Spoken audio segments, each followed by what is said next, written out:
One of the areas that was badly hit, of course, is East Nashville. News 10:05's Chris Conti is there live right now showing us what he is seeing.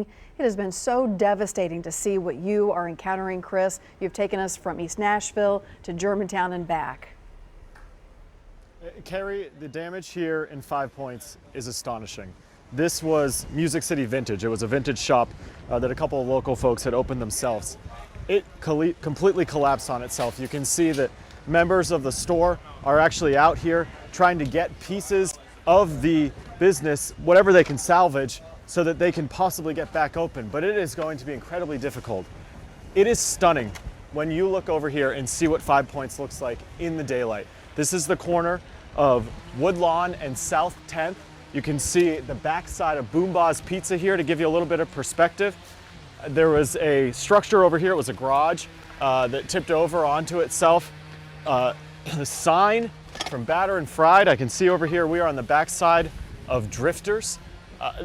Metro Police, as you can imagine, are being very careful about not letting folks into this specific section of 5 Points. There are a number of NES crews who are out here trying to get the power back on, or at least try to get some of the power lines off of the roads.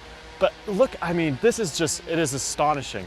We were talking to the mother of the young gentleman who opened this store with his girlfriend a little while ago, and they were just saying that they are so incredibly grateful. Dan, if you want to keep going this way a little bit, so incredibly grateful that no one was here, that this happened at 12:30 at night. We've been talking a lot about the fact that it was pretty scary for folks last night because they couldn't see exactly what was going on. The saving grace in all of this, though, was that this section of East Nashville wasn't incredibly populated. It wasn't very busy as it usually would be. You can see folks from Beyond the Edge who are actually out here trying to cook some meals, give away some free food to folks who are trying to get back on their feet here. Still seeing a number of hugs. That's perhaps been the bright light, saving grace in all of this. The spirit and the attitude of East Nashville is alive and well.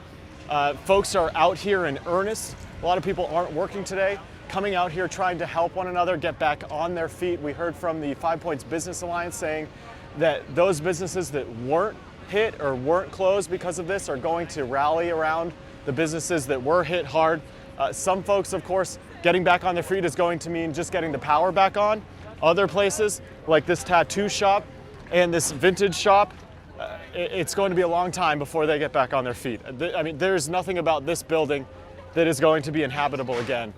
It's just, I mean, it's remarkable, ladies. Look at just the top frame of this building was just torn apart. I mean, this is a huge, massive steel structure that must weigh thousands of tons, and now it's just tipped over. One thing that I have seen a few times as we've been walking around out here are folks who are just sitting stunned.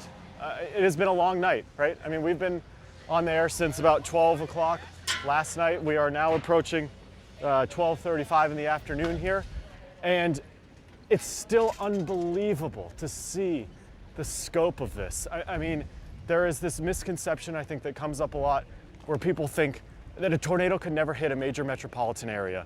Unfortunately, we know now that that is not true. Of course, it wasn't true before, but it is. It's just hard to wrap your mind around how a storm of this magnitude could pass through an area like this. But again, I just want to draw your attention to folks who are out here helping one another, pulling pieces of this house away that I can tell has been here for decades because of the way the roof is, trying to just kind of salvage anything they can as they are trying to at least find pieces of their lives, mementos. I've seen people carrying out photo books, photo albums, DVDs, anything that they can salvage out of this mess, because there is so much that is going to have to be thrown away, and there is so much that has been lost here. Just astonishing, ladies, to really see what those storms did out here last night. We'll send it back to you in the studio.